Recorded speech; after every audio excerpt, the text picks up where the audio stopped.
Assalamualaikum warahmatullahi wabarakatuh. Om Swastiastu, Namo Buddhaya, salam kebajikan dan salam sejahtera bagi Bapak Ibu guru hebat. Perkenalkan, saya Franciscus Safirus Nono, calon guru penggerak Angkatan 8 asal Kabupaten Ngada, akan memaparkan tugas demonstrasi kontekstual modul 1.4 budaya positif terkait praktik segitiga restitusi. Demi kesuksesan dan kelancaran tugas saya pada kali ini, saya dibantu oleh kedua murid.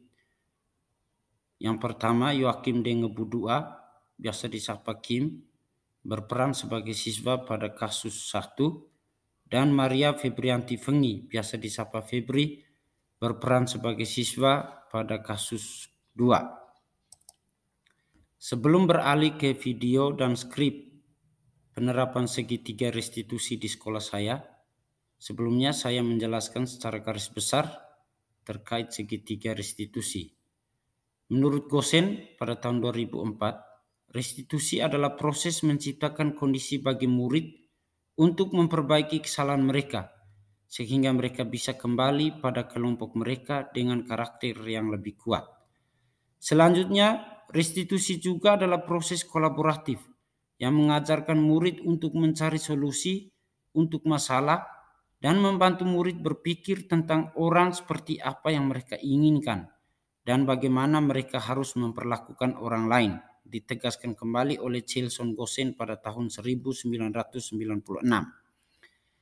Selanjutnya, Diane Gosen dalam bukunya Restitution, Restructuring School Discipline pada tahun 2001 telah merancang sebuah tahapan untuk memudahkan para guru dan orang tua dalam melakukan proses untuk menyiapkan anaknya untuk melakukan restitusi bernama segitiga restitusi, Restitution Triangle.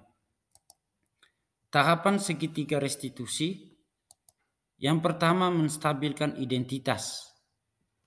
Bagian dasar dari segitiga bertujuan untuk mengubah identitas anak dari orang yang gagal karena melakukan kesalahan menjadi orang yang sukses. Anak yang melanggar peraturan karena sedang mencari perhatian adalah anak yang sedang mengalami kegagalan. Dia mencoba untuk memenuhi kebutuhan dasarnya, namun ada benturan. Kalau kita mengkritik dia, maka kita akan tetap membuatnya dalam posisi gagal. Tahapan kedua, validasi tindakan yang salah. Tujuan tindakan yang kita lakukan adalah untuk memenuhi kebutuhan dasar. Seorang guru yang memahami teori kontrol pasti akan mengubah pandangannya dari teori stimulus respon ke cara berpikir proaktif yang mengenali tujuan dari setiap tindakan. Para guru yang telah menerapkan strategi ini mengatakan bahwa anak-anak yang tadinya tidak terjangkau menjadi lebih terbuka pada mereka. Strategi ini menguntungkan bagi murid dan guru karena guru akan berada dalam posisi siswa dan karena itu akan memiliki perspektif yang berbeda. Tahapan yang ketiga, menanyakan keyakinan. Teori kontrol menyatakan bahwa kita pada dasarnya termotivasi secara internal. Ketika identitas sukses telah tercapai pada langkah pertama dan tingkah laku yang salah telah divalidasi pada langkah kedua, maka anak yang akan siap untuk dihubungkan dengan nilai-nilai yang dia percaya dan berpindah menjadi orang yang dia inginkan.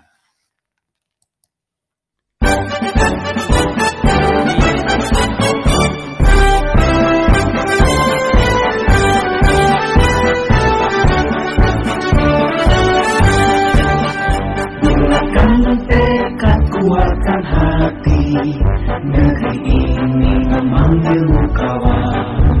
Belajar bergerak berbagi untuk negeri, guru penggerak majukan pendidikan. Guru penggerak menghamba pada murid, kreatif rancang pembelajaran. Hargai potensi, tingkatkan prestasi, lahirkan profil pelajar Pancasila. Belajar bergerak berbagi untuk negeri, kita menjalin kolaborasi. Belajar, bergerak, berbagi untuk negeri, demi bakti para Ibu Pertiwi.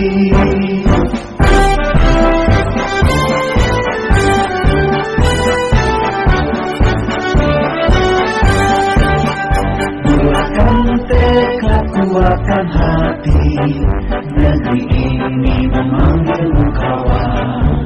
Belajar, bergerak, berbagi untuk negeri, guru penggerak, majukan pendidikan. Guru penggerak menghamba pada murid, kreatif rancang pembelajaran. Hargai potensi, tingkatkan prestasi, lahirkan profil pelajar Pancasila. Belajar, bergerak, berbagi untuk negeri, kita menjalin kolaborasi. Belajar, bergerak, berbagi untuk negeri, demi bakti para Ibu Pertiwi. Belajar, bergerak, berbagi untuk negeri, kita menjalin kolaborasi. Belajar, bergerak, berbagi untuk negeri, demi bakti para Ibu Pertiwi. Demi bakti para Ibu Pertiwi.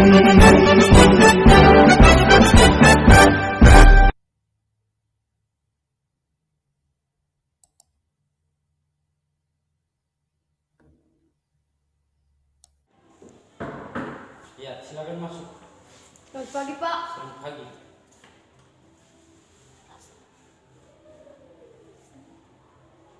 Ya. Kim, tadi di kelas kamu telah melakukan kesalahan. Kau yakin itu?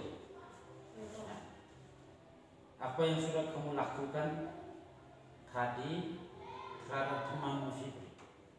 Saya mengganggu dia yang sedang mengerjakan tugas, Pak. Mengapa kamu lakukan itu? Saya hanya ingin mengganggu dia saja, Pak. Apakah kamu tahu dengan mengganggu Fitri sampai menangis dapat memancing emosinya sehingga dia mengeluarkan kata-kata yang tidak baik kepadamu? Dan apakah kamu tahu sekarang kamu sedang berada dalam masalah? Ya, Pak. Saya tidak sengaja. Saya tadi hanya ingin bercanda. Baiklah, Pak Guru di sini bukan untuk mencari siapa yang salah, siapa yang benar. Nah, Bapak ingin menyelesaikan masalah ini secara bersama-sama.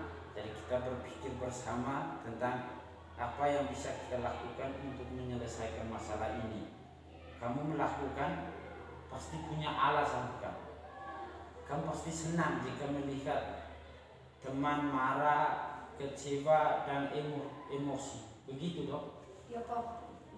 Ya, Bapak tahu kamu merasa senang melakukannya.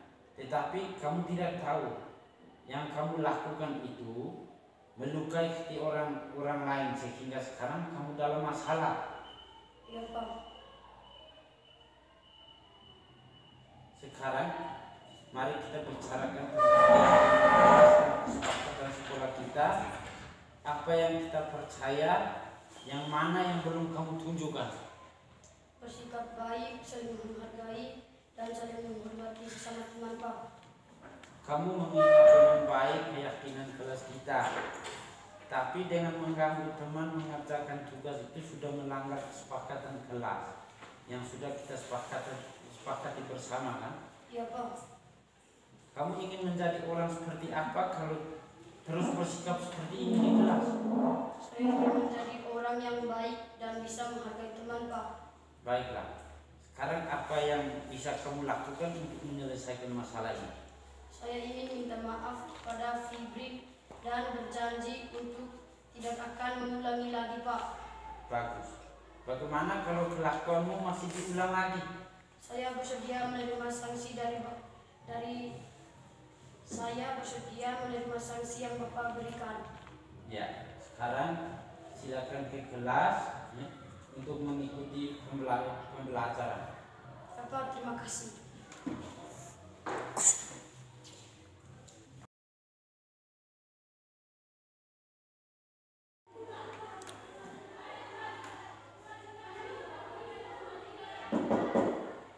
silakan masuk. Selamat pagi, Pak. Selamat pagi juga. Silakan dulu. Ya, Pak. Ada yang bisa Pak Guru bantu? Bisa. Sekarang silakan ceritakan masalah sebenarnya yang kamu alami saat ini sehingga kamu cari masuk sekolah. Saya di rumah hanya tinggal sendirian dengan nenek. Orang tua saya sudah pergi merantau. Lagian nenek saya sekarang sering sakit-sakitan. Apakah dengan jarang datang ke sekolah mampu membuatmu menjadi anak yang pandai dan cerdas nantinya? Tidak, Pak. Saya sangat prihatin dengan kondisi nenek saya. Apakah kamu tahu dengan sering bolos sekolah kamu telah melanggar kesepakatan yang telah kita bangun bersama di kelas? Iya, Pak. Baik, Bapak tak ingin terus-menerus mengungkit kesalahan. Kamu sudah tahu kalau kamu salah, bukan?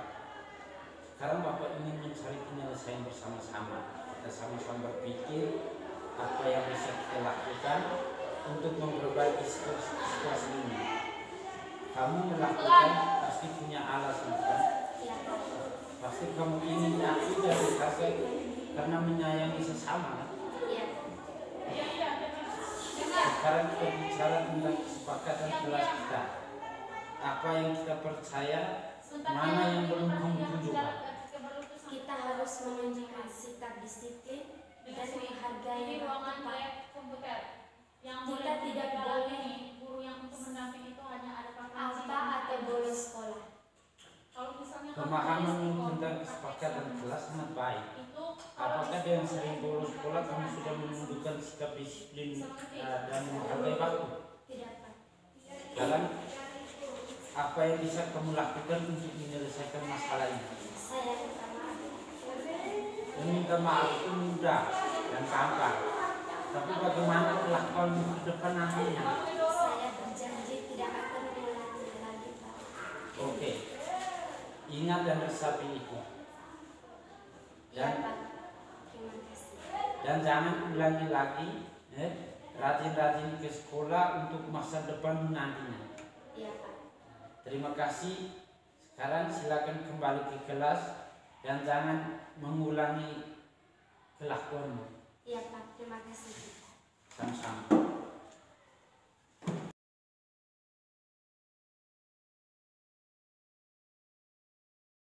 Kenalkan, nama saya Yoakim Defruna Ngebudua, biasa dipanggil Kim, dari kelas 8A. Saya akan menanggapi tentang penerapan kesepakatan kelas. Dengan membangun kesepakatan kelas bersama, membuat kami menjadi bertanggung jawab dan saling menghargai serta membangun sikap disiplin terhadap sesama teman. Sekian dan terima kasih. Perkenalkan, nama saya Maria Febriana Femi, biasa dipanggil Febrin. Saya dari kelas 8A. Saya akan memberikan tanggapan tentang penerapan kesepakatan kelas. Menurut saya, dengan membuat kesepakatan kelas secara bersama antara guru dan teman-teman mampu menumbuhkan motivasi kami agar menunjukkan sikap disiplin baik di sekolah maupun di rumah. Sekian dan terima kasih.